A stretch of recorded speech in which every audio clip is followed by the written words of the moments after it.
Hey guys, welcome to the show. Unfortunately, I have some bad news for you guys. Per usual, as expected, the same thing that I told you yesterday. What did I tell you yesterday? What did I tell you on my last episode if you were able to, to join? I told you Donald Trump was going to literally start claiming that this was the Democrats' fault. Okay, the National Guard's ambush in Washington, D.C., the attack on the two servicemen. I told you Donald Trump was going to immediately try to pin this on the Democrats. He was going to blame them. He was going to say that this had to do with, the open borders and the weakness, the policies allowing everybody to come in, not vetting, supposedly not checking, because they always claim that, Democrats just are allowing, everybody to come in to, just, flock in. I told you this was going to happen. So now look what happened. So first of all, we're going to listen to Trump's full message. It's just like a 4-minute video. I have it for you. So please stay so that you can actually hear the whole thing. Number one, I told you that Kristi Noem also was politicizing this tragedy right away. Let's read what Kristi Noem said. Look at this. This is Secretary Kristi Noem from DHS. She said, the suspect who shot our brave National Guardsmen and is an Afghan national who was one of the many unvetted mass paroled into the United States under Operation Allies Welcome on September 8, 2021, under the Biden administration, right? So let me read that again. So she's saying that this guy, this Afghan national who was one of the many unvetted mass paroled into the United States under Operation Allies Welcome on September 8, 2021 under the Biden administration. So right away, the first thing that she's saying, hey, we know who this guy is. He is an Afghan, and he actually got here thanks to Joe Biden in 2021, and she'll leave it there. So let's do something now. Let's just do a quick fact check, because this is important. That person definitely came into the country, according to old sources, under the Biden administration in 2021. But what she doesn't tell you, and what Donald Trump is not going to tell you, is that that's not the only relevant piece of information. Look at this now. CNN reports what we know so far. 2 West Virginia National Guardsmen shot near the White House are in critical condition. Officials said Wednesday. Washington, D.C. Mayor Muriel Bowser described the attack as a targeted shooting. President Donald Trump condemned it as an act of terror and a heinous assault. I'm sorry, I'm not sure how to pronounce that one. Heinous assault.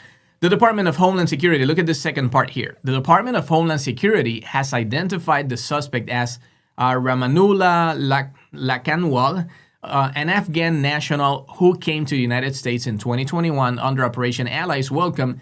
CNN previously reported the suspect applied for asylum in 2024, which was granted when? By the Trump administration in April 2025. So this is the super crucial, important piece of information that Kristi Noem is not telling you, that Donald Trump will not tell you. And you're going to hear a bunch of Republicans. You're going to read them on social media. You're going to come across all these different statements blaming Democrats, blaming Joe Biden, saying that this is part of that operation under Operation Allies, Welcome in 2021. You're going to try to leave it at that. But when you read the whole thing, it says clearly that he requested asylum in 2024, and it was granted by the Trump administration. So they can claim all they want that he was unvetted. So if he was unvetted, Kristi Noem, tell me, please, why did you grant the asylum request in 2025? Why did the Trump administration grant asylum to this guy that now they're saying, Donald Trump says that this is a terrorist act? So probably we're dealing with some terrorist that came supposedly, obviously, under Joe Biden. But why didn't you guys vet him? Are you guys just granting asylum, applications just like that without vetting the person? So this person requested this in 2024. You have the opportunity to analyze it in 2025 and deny it and just take them out the same way that you have taken out a bunch of working good people, a bunch of brown, working great people, Hispanics mostly, just because they're trying to support their family just because they're going to the courts trying to follow the process so they can get their paperwork in order.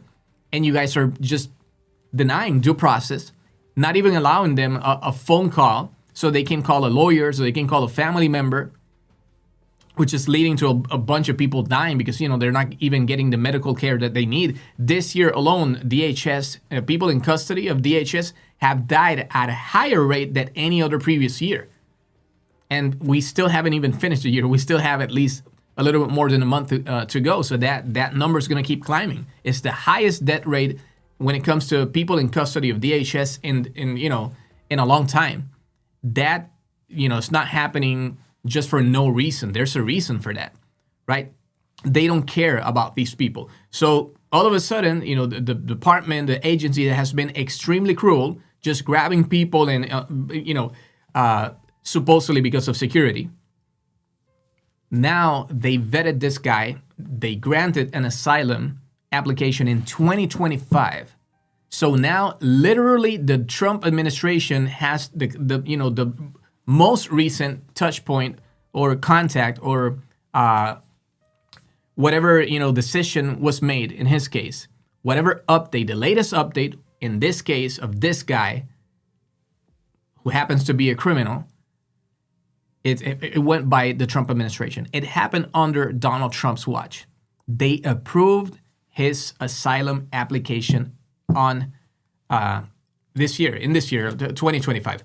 So now let's listen to Donald Trump. Listen to the message. And you're going to see how right away, he starts reading the teleprompter and we have to come together as a nation. We're suffering. This is a very sad situation. But immediately he pivots and starts blaming Joe Biden. The Biden administration. And then he says a couple of things more. So let's listen to that and we'll be back because now I want you to see on Twitter, we're going to try to go and check some of the messages by Democrats so that we can see the contrast between a party that immediately wants to exploit a tragedy like this one and Democrats who are, doing something different. But let's listen to Donald Trump, the full video, and we'll be right back. Let me actually change this here for you. Okay, here we go. Here it is, and let me start playing this. My great fellow Americans, earlier today on the eve of the Thanksgiving holiday, 2 members of the National Guard serving in Washington, D.C. were shot at point-blank range in a monstrous ambush-style attack just steps away from the White House. They had been deputized as part of the most successful public safety and national security mission in the history of our nation's capital, the D.C. Safe and Beautiful Task Force, which has achieved an unprecedented reduction in violent crime and crimes of all type. This heinous assault was an act of evil, an act of hatred, and an act of terror.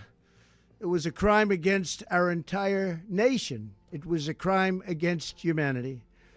The hearts of all Americans tonight are with those 2 members of the West Virginia National Guard and their families.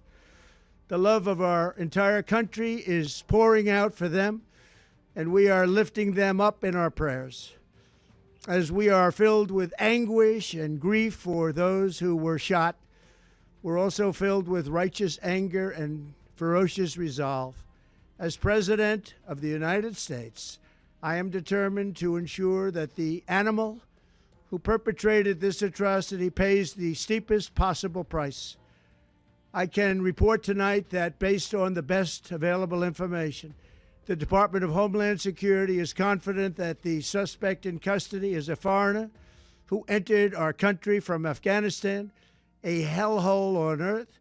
He was flown in by the Biden administration in September 2021 on those infamous flights that everybody was talking about. Nobody knew who was coming in. Nobody knew anything about it. His status was extended under legislation signed by President Biden, a disastrous president, the worst in the history of our country. This attack underscores the single greatest national security threat facing our nation. The last administration let in 20 million unknown and unvetted foreigners from all over the world, from places that you don't want to even know about. No country can tolerate such a risk to our very survival. An example is Minnesota, where hundreds of thousands of Somalians are ripping off our country and ripping apart that once great state. Billions of dollars are lost, and gangs of Somalians come from a country that doesn't even have a government, no laws, no water, no military, no nothing. As their representatives in our country preach to us about our Constitution and how our country is no good. We're not going to put up with these kind of assaults on law and order by people who shouldn't even be in our country.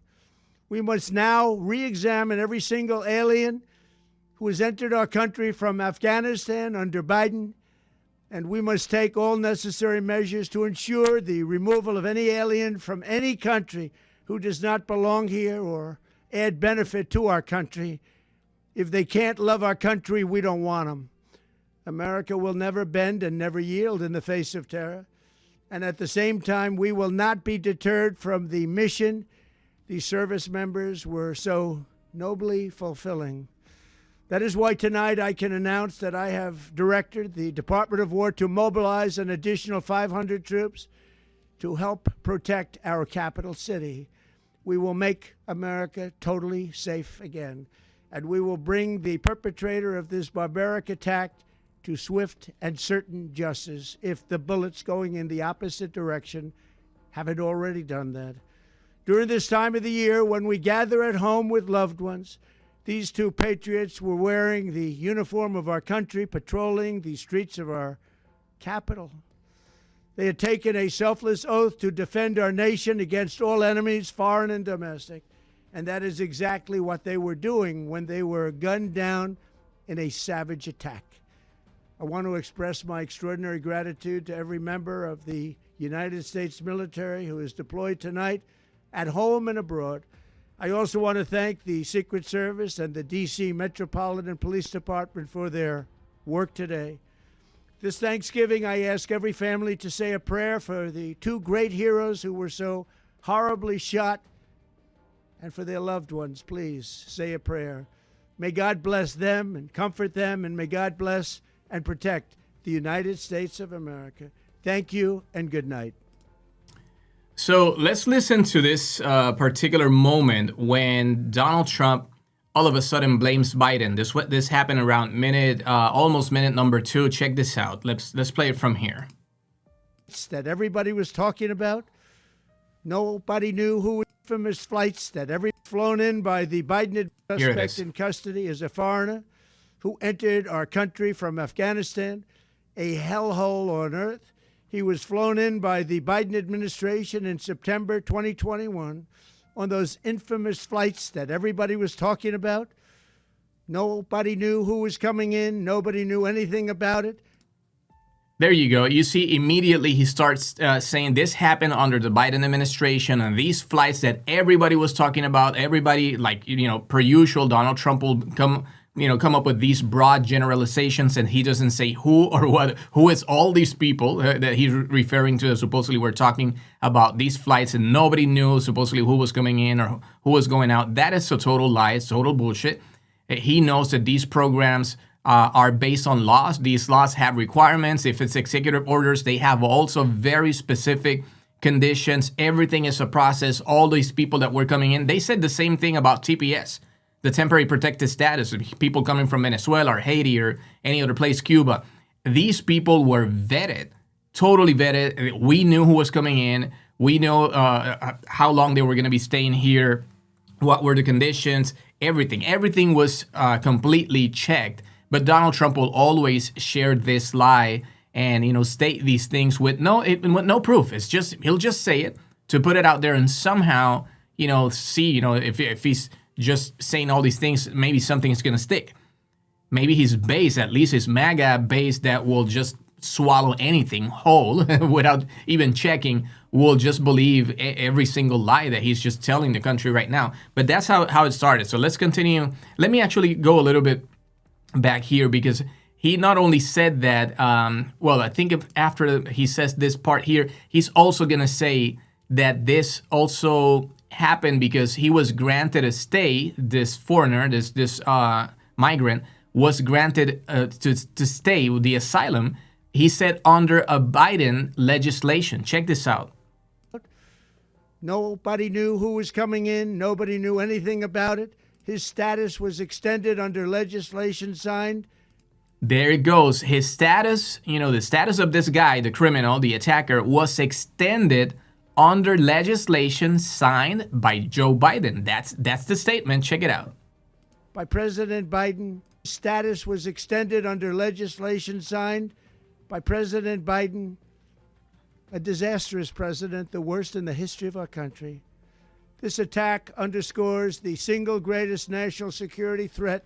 What a shameful message, you guys. You heard Donald Trump there say that this guy came in through some program by the Biden administration, and that then he was extended. His stay was extended under legislation signed by Joe Biden, by the Biden administration. But then the fact that, he's addressing the country because of a tragedy. Two people are, they're in a very critical situation. Let's say this. They're in a very critical situation in the hospital. Actually, at some point, he wanted to go. I don't know if it was somebody from DC, the mayor, somebody at some point even said that they had died. And then they had to walk it back, take it back because it was a mistaken information. But they are definitely in critical condition right now. And, my heart goes out, to them and to the families. And I hope these people can survive because they're definitely, something that he said is real. These people are heroes. They are putting the life on the line, risking their lives to serve the country. The sad part is that Donald Trump is using them as political pawns, and we're going to get to that. But notice how he's blaming Biden, but what he doesn't tell you is what I said opening the video, that yes, he came in under Biden. He came in under a program under the Biden administration. And now look at this. Look at the highlighted area here, the second part. CNN previously reported the suspect applied for asylum in 2024. So he came in 2021. He applied for asylum in 2024. But when was the asylum granted? Which was granted by the Trump administration in April 2025. So are you telling me, Donald Trump, that you're blaming Biden for the flights that everybody was talking about, that nobody knew who was coming in, nobody knew who these people were? So then this guy requested asylum in 2024, and your administration didn't bother to check? No vetting? Are you guys just granting asylum? Did he donate some crypto to your business, to one of your sons? To your son's business? Was that it? Did he go to one of your crypto dinners in Mar-a-Lago? Was that it? Because you guys know how this goes. You can be a criminal. You can be a convicted felon. You can be a fraudster. You can be even a pedophile. If you are a Republican and you're donating and you're supporting Donald Trump, you're fine. You're totally fine. You might as well get a pardon, right? You probably will get a pardon. You may even end up working with the Trump administration. That's how it goes. This is a guy right now, all of a sudden, sounding all alarms. This is a five alarm, a fire. Because Biden had open borders. Biden didn't vet these people. These planes, everybody was talking about the planes, people coming in. We didn't know who they were. Yes, we're so worried about these people that we didn't know who they were that my administration granted asylum to this particular attacker. In 2025. And now look at that. This guy ended up attacking the very same people that shouldn't have been in Washington, D.C. in the first place because they have been illegally deployed. A judge literally last week in Washington, D.C. ordered the Trump administration to remove these people, but he didn't remove them right away. So since he didn't remove them right away, these people were shot.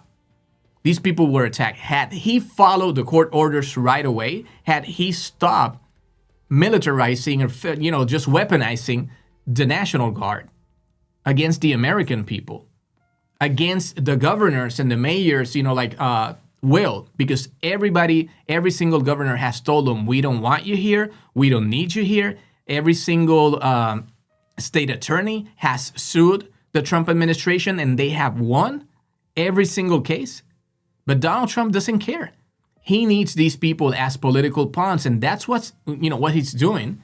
That's why this is happening right now. And it's sad because we see Donald Trump right away try to, shift the blame. This is it's not my fault. This was Biden. He brought him in. Nobody knew about the planes who was coming in. Oh, the extension was signed. His extension was signed under legislation signed under the Biden administration, but he doesn't tell you who finally granted that asylum in 2025. Because he knows now that's on him for two reasons. Because he granted the asylum, okay, number one. And number two, because he had these people deployed, the National Service members, National Guard service members, or guardsmen, that shouldn't have been there in the first place. Every single court has deemed these National Guard deployments, the federalization against the governors and the states, will and authority, completely unlawful, illegal. And Donald Trump doesn't give a shit. He doesn't give a shit. And then he tries to pretend that he cares about crime or criminals and he wants to keep us, safe, when we know that this is the same guy who brought this criminal, this, journalist killer. Look at him here.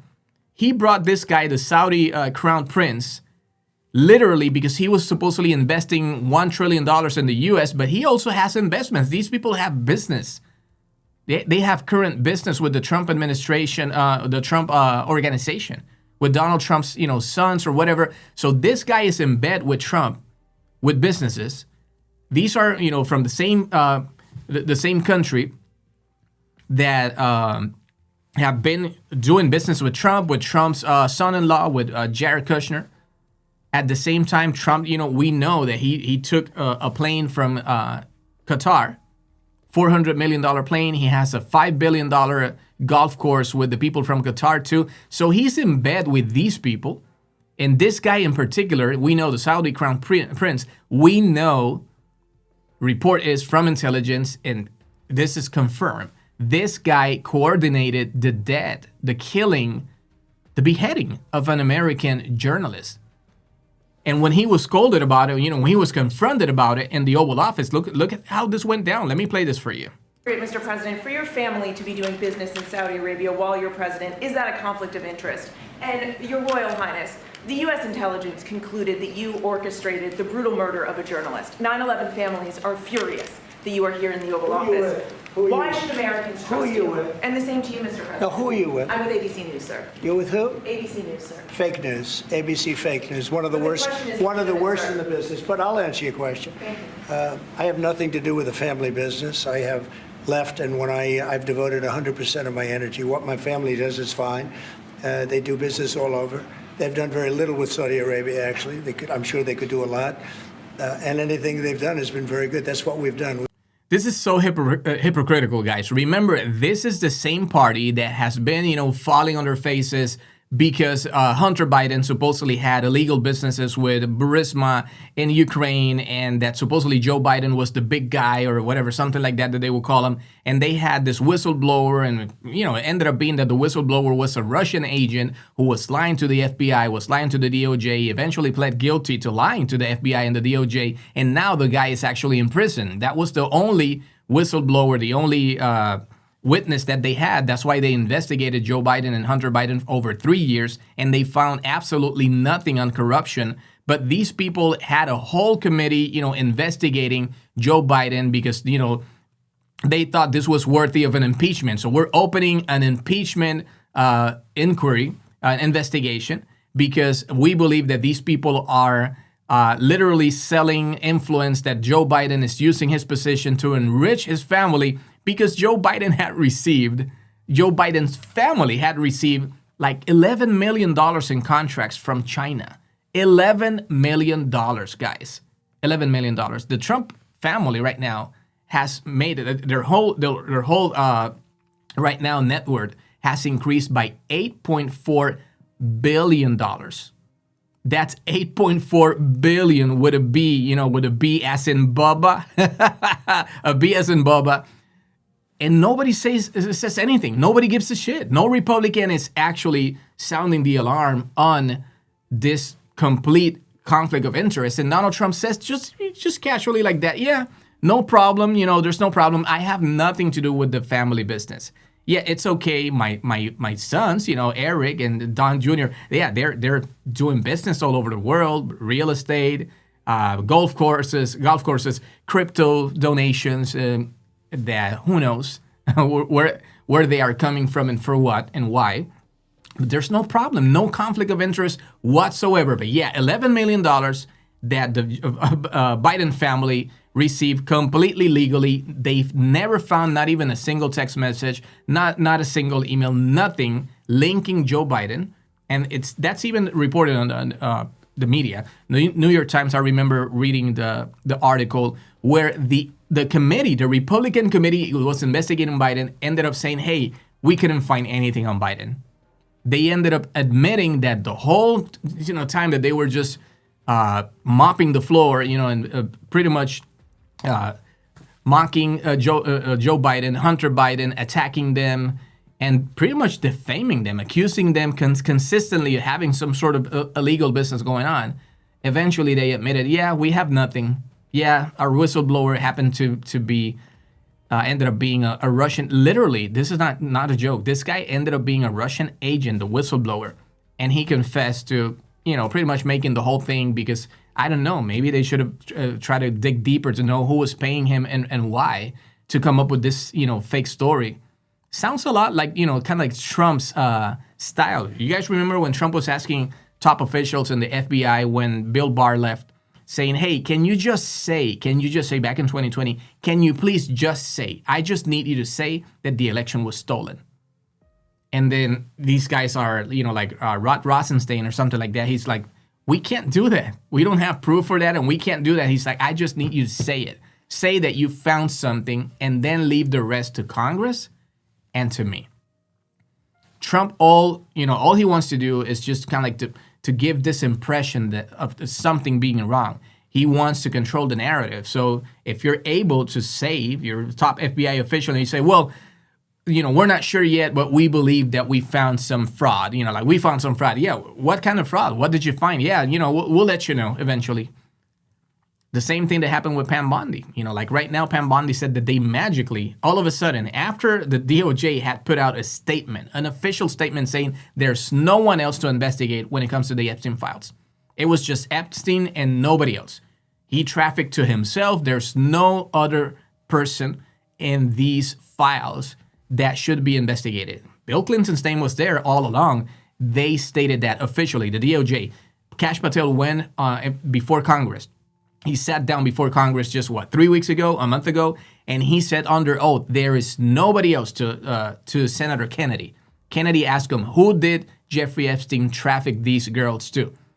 And Kash Patel said, no one else. No one else. I can assure you no one else. If there was any other person that we can indict, I would have brought the accusation yesterday. I would have done it myself yesterday. There's no additional name, no one else, according to the whole evidence that we have. That's it. That's under oath. But then the Epstein estate releases some emails. The emails start incriminating Donald Trump. At the same time, Adelita Grijalba is sworn in. Donald Trump gets desperate because she was going to be the 218th vote, so that now they could force a discharge petition. Mike Johnson was going to have to bring it to the floor, so take a vote on releasing the Epstein files. This was going to happen. This was going to become law. Donald Trump obviously wasn't looking good, so then he tried to jump on board saying, yeah, I'm ordering Republicans to vote in favor because, yeah, we have nothing to hide. We want to release the files. You wanted to release the files? You could have done it since day one. You're the commander-in-chief. You don't have to wait for no vote. You didn't have to wait for no vote, certainly, to release the Martin Luther King files, the JFK files. No problem with that. Released just like that. Just like that. But then when it came to this whole situation, he knew what was going on. And then Pam Bondi was questioned by reporters in a press conference and like, Miss, Attorney General, you said in a statement that there was nobody else to indict here. Kash Patel said it too. Like, why are you guys all of a sudden opening an investigation literally the moment Congress is passing a law to release the files? Doesn't this, kind of sound fishy, right? Pam Bondi's answer was like, well, we came across new information. And she's like, new information? New information from where? It's not from the Epstein estate. The Epstein estate. The Epstein estate, they have been given the information to Congress. And this has been published already. And the rest of the information, the remainder of information, you guys have it. New information from who? Who else has come forward? They never talk about the victims. They don't care about the victims. They never address the victims' testimony. These victims have sworn, testimony. They've been saying that they know the names. They want to name the names. They just want to make sure that they have the support from the Department of Justice so that justice can be served. These people face accountability. They don't give a shit. She said, no, we have no information. We don't know. I don't know. Maybe God, from the sky there was some direct, tethering, some direct, revelation to Pam Bondi. It's so, I don't know. I believe that the direct revelation that she got might have been this one. the source, the new information that we got was that on September 20th, Donald Trump literally posted this message on Truth Social that apparently, according to the Wall Street Journal, he intended to send to Pam Bondi privately. But, what does Donald Trump know about social media and smartphones, right? He says, Pam, I have received over 30 statements and posts saying that essentially the same old story as last time, all talk, no action, nothing is being done. What about Comey, Adam Shifty Schiff, Letitia? They're all guilty as hell, but nothing is going to be done. Then we almost put a Democrat supported U.S. attorney in Virginia with a really bad Republican past. He's talking about Eric Siebert, the guy who he appointed, a career Republican, to investigate James Comey and Letitia James. And this guy didn't want to indict him because there was no proof. And Donald Trump got mad, and now he started calling him a rhino. So he says here, look at that. That's why two Democrats, two of the worst Democrat senators pushed him so hard, supported him.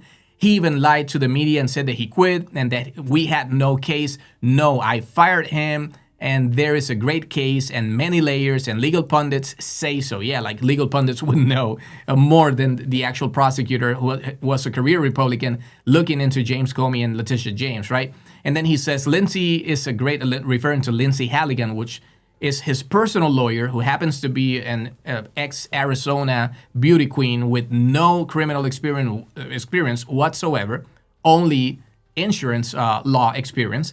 And he says, Lindsay's a good lawyer, and she likes you, right? A lot. We can't delay any longer. It's killing our reputation and credibility. They impeached me twice and indicted me 5 times over nothing. Justice must be served now. President Donald J. Trump. So I believe that this might have been that special revelation or special source or new information that Pam Bondi was referring to when she said that she opened an investigation, because all of a sudden she came across new information. New information from where, Pam Bondi? You think the country's stupid? Do you think the timing of all of this doesn't make it look highly suspicious? We need Chris Hansen here. Who of you thinks that we need Chris Hansen here? Like, we should get Chris Hansen into the White House or into these, DOJ press conferences. You guys remember? Well, that would be amazing. Can you imagine Chris Hansen to Catch a Predator? Literally, the guy from the show To Catch a Predator in the White House asking Donald Trump. But you see how this looks, right?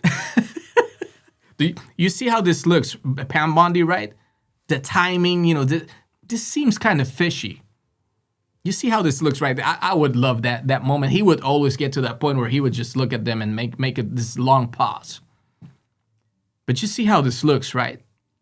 So everybody would claim that they were innocent. Oh, I came here just to protect this girl. This 13-year-old that I was, sexting with. She just told me that she was going to be alone. I just wanted to make sure nothing was going to happen.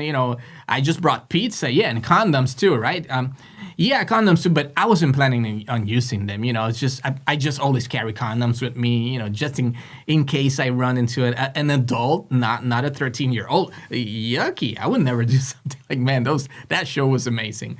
I wish I don't know if they even have like a new version of it or a new season or something. But anyway, we need Chris Hansen here because Pam Bondi thinks we're stupid and that we don't actually analyze and see the whole picture, and the whole picture looks shady as hell. Shady as hell. Yeah, Donald Trump all of a sudden, after months, literally insulting and mopping the floor and you know, scolding all these Republicans, saying you're stupid, you are inefficient, you are being manipulated by Democrats, you have to vote no. They made even an emergency meeting in the Situation Room to pull, you know, Lauren Boebert by the hair, bring her in and say you have to vote against this. And she said, no, I'm voting actually in favor. And eventually, as soon as that meeting finishes, then Donald Trump says, well, I guess I'm screwed. Yeah, I want to just share this press release right away, effective immediately. I'm asking all Republicans to vote in favor so he could take credit. He could take credit for releasing the files all of a sudden. But then he tells Pam Bondi, and I'm also instructing Pam Bondi immediately to open an investigation into Bill Clinton. And Pam Bondi replied online on Truth Social immediately, yes, Mr. President, we're going to do that right away. The American people have a right to know. Yeah, just like she said she was going to release the files the next day. Yeah, they're on my desk right now. She told some of the Fox News reporters, yes, you're going to see tomorrow. Tomorrow we're releasing the flight logs and we're going to release a list of names who were on those planes. She never released that. That was supposedly tomorrow, 10 months ago. Tomorrow, 10 months ago. And now suddenly, like I'm saying, the timing of it is just like awful. Awful. It makes it look highly suspicious. And that's the guy who, you know, he brought here. But let's keep going. Let's keep going so you can listen how he scolded this reporter, how he insulted her. He ends up, you know, even insulting, you know, the honor and the memory of this guy who was killed, this American reporter who was killed. And Donald Trump also like mopped the floor with his reputation and you know, his memory. So anyway, let me find the video here. Here we go. Let's finish this part. We've built a tremendous business for a long time. I've been very successful. I decided to leave that success behind and make America very successful. And I've made America more successful by far than it ever was, and that it ever could have been, no matter who was president. There would be nobody bringing in $21 trillion, that I can tell you right now. As far as this gentleman is concerned, he's done a phenomenal job. You're mentioning somebody that was extremely controversial. A lot of people didn't like that gentleman that you're talking about. Whether you like him or didn't like him, things happen, but he knew nothing about it. And look at that. Things happen. He knew nothing about it. This guy, we have proof. Intelligence has proof that this guy coordinated the attack of the journalists. And Donald Trump says, well, things happen. And then he says that the reporter was to blame. The reporter was too controversial. Look at that. Let's listen to that again. Done a phenomenal job. You're mentioning somebody that was extremely controversial. A lot of people. Extremely controversial. So the American, it's the Americans, you know, the American journalist's fault. It's his fault for being too controversial, right? Oh my God. Didn't like that gentleman that you're talking about. Whether you like him or didn't like him, things happen. But he knew nothing about it, and we can leave it at that. You don't have to embarrass our guest by asking a question like that. It's okay, just you ask, Mr. President, if you allow me to answer. You know, I feel painful about, you know, the families of 9/11 in America, but, you know, we have to focus on reality based on CIA documents and based on a lot of documents. Anyway, I don't even want to like spend more time listening to this criminal that we know was part of that event. Let me play another video for you. And then remember this one? Do you remember when Donald Trump was receiving Vladimir Putin, another criminal who kills his political opponents, who also happens to be killing people by the tens of thousands in Ukraine right now just because he wants to invade a sovereign country? And Donald Trump all of a sudden wants to pretend that he cares about criminals and he cares about doing things, you know, by the book and being lawful and protecting those who are the most vulnerable. He doesn't give a shit.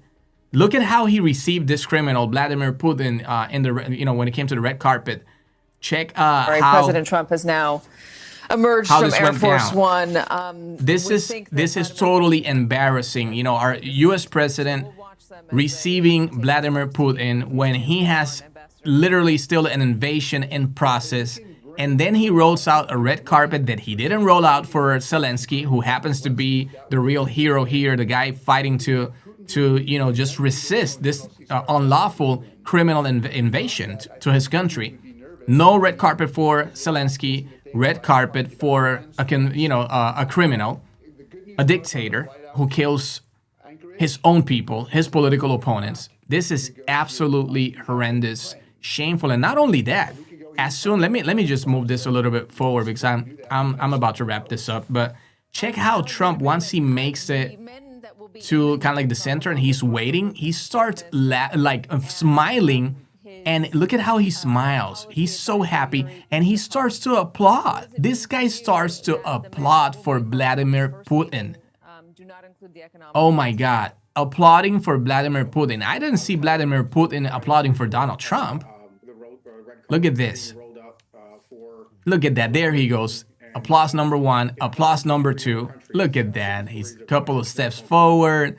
More applause is coming. Just wait for them. There it goes. Applause number three. Hey, there it goes. There comes my man. There comes my man. Oh, look at that. How are you, papito? How are you, baby? Hey, man, I'm fine. I'm good. Hey, I have those Bubba photos, remember? So you better be a good boy, Donnie. I have a present for you. I know you like sucking Bubba, so I have a present for you, too. As soon as we get in that beast limo of yours, that beast vehicle of yours, I have a beast for you, too. Oh, Lord. What a shameful display for our country. And then he really tries to pretend that somehow he is better than most people, and then he cares about criminals and so on. Let me show you here quickly. I want to show you this because this is something that I was saying on my previous episode where I was talking about this whole Washington D.C. situation, the attack, highly unfortunate. Let me switch to Twitter for a second here, because I was going over different Democrats' statements on this situation. Look at this. This is here. Let me actually make sure that this is centered the right way. I'm sorry, just a quick second here. This is Twitter for. This is okay. This is still Kristi Noem. Let me go and find Gavin Newsom. Let me start with some of the Democrats. Gavin Newsom, which is right now one of the top leaders for the party, probably is going to end up being the nominee for the Democrats. Okay, here he goes. Look at the tweet there from Gavin Newsom right away. He says, there must be zero tolerance for violence of any kind against the brave men and women in uniform who selflessly serve our communities and our country. The shooting of National Guard members in Washington, D.C. is horrific and unacceptable. Jen and I are praying for the service members, their families, and the entire National Guard community. No mention to politics. He's not politicizing the issue. He's not actually, I believe they should, honestly. To be honest with you, I believe that this is a mistake. I believe that Democrats should have all not only addressed the tragedy, but they should address the source of the tragedy. These people shouldn't have been in Washington, D.C. in the first place.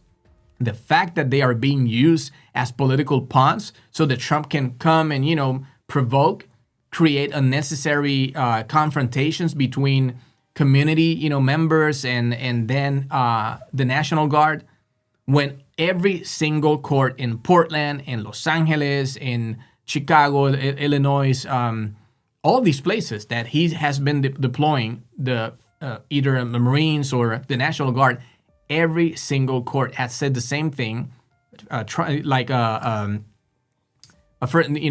lower court, and then the appeals courts too. Appellate courts have also confirmed that Donald Trump is using the National Guard illegally, unlawfully. So the fact that he was ordered to take these people out and he didn't do it, and he has been ordered from day one, since he started doing this, since the first case back in Los Angeles months ago, he knows what he is doing is absolutely illegal. There's two laws that govern this whole thing. One is the Posse Comitatus, law, and then there is the Insurrection Act. Both of them will establish three requirements. You have to have either a rebellion. There must be a rebellion going on. There's no rebellion. According to the courts, there has been no rebellion. Just reports of rebellion by the Trump administration, coincidentally, but no proof of rebellion whatsoever, there has to be an invasion from a foreign country. There's no invasion from a foreign country in Los Angeles or Portland or Chicago or any other city, New York. And then the other one is there has to be total loss of control, like an uncontrollable situation to the point where local authorities have lost control. That's not the case either. That's not the case either. There's no situation in any of these cities where a protest of, a handful of people, 20 people, 30, 40 people, dressed like chickens or frogs or whatever, having a good time, but at the same time, exercising their First Amendment right to protest. That's not an uncontrollable situation to the point where Donald Trump has to take over and then federalize the National Guard. And the courts have been clear. So I believe, Democrats, Gavin Newsom, Pete Buttigieg, Kamala Harris, Obama, Joe Biden, everybody and their mother should be literally pinning this on Donald Trump right now, because this happened because of him. There was no need for these people to be there. And I understand, when you sign up for service, like with the National Guard or the Army or the Navy or whatever it may be, that's great. And it's, we have to respect that and we have to support you guys. But to have a president, a commander-in-chief that wants to use you when there's no real emergency so that you can do local domestic policing when we have the police for that in every single state. This is not the job right now for the National Guard against the governor's will, against the state prosecutors' will, against the mayor's will, against even the National Guard commanders. Some of them have even come out and said, this is not needed. This is not needed right now to Donald Trump, but he doesn't care. He says it is needed because I have a political agenda here. I have a political purpose and a mission here. So, sorry, but, I'm not sorry. And now we have two service members, two guardsmen, fighting between life and death because of this political game that Donald Trump is playing right now. And, I was planning on showing you more of the Democrats, posts, but it's the same thing. Go and check Kamala Harris post, go and check Pete Buttigieg's, post, and any other. You're going to find, J.B. Pritzker, you're going to find the same pattern. Thoughts and prayers, our hearts go out. We feel bad. Let's condemn the violence. This is not the way. We should never do it. Nobody, not a single one of the Democrats is talking about the fact that this is happening and it shouldn't be happening and it must stop because this is an accident waiting. This was an accident waiting to happen. This was a tragedy waiting to happen. Donald Trump knew these confrontations were going to lead at some point to some additional violence. And immediately he capitalized. Immediately he maximized what happened. He immediately went to the courts and said, hey, we need to stay. Now we need to stay because there's violence. There's, awful violence. Right now, two service members were almost killed. And they're in critical condition in the hospital. So now we need that you, appellate court, we need you to stop the court order asking us to leave Washington, D.C. because it was unlawful. But now, there's violence. So can you please stay? Can you pause the order and let us stay here? And now he ordered Pete Hegseth to bring in 500 more military effectives, soldiers. 500 more effectives. So Donald Trump is going to capitalize this, he's going to maximize the opportunity to somehow, further, advance his agenda when it comes to politics. But then Democrats are doing a great work right now, a great job when it comes to fighting fire with fire, when it comes to the maps. Many of them are trying to do, California just did it. They just passed this reform, Prop 50, and now they got everybody to vote and approve. Democratically, they voted to modify the state's maps so that we can neutralize what's going on in Texas and other states, red states that want to do the same thing because of Donald Trump's completely, questionable and unfair and even illegal, probably, to order to modify, to change these electoral maps, district electoral maps in the middle of the census cycle, mid-cycle, Instead of waiting until 2030, he said, I need 5 seats in Texas. And, so they did that. So they're doing that fine. And there's others. Wes Moore is trying to also modify the Constitution. The same thing with Governor Hochul in New York. J.B. Pritzker is trying to do his thing. So even though it's a slower process for some of them, they're trying to do something. And they're all saying we need to fight fire with fire. We know this is a different era. Donald Trump is a different beast. We can't just go by the book 100% without actually doing it. If you guys are going to do it, we're going to have to do it too, because we just can't be the good guys being, completely devastated and beaten and not react to it. We're going to do it the right way, but, legally, but we still have to react. We have to do something about it.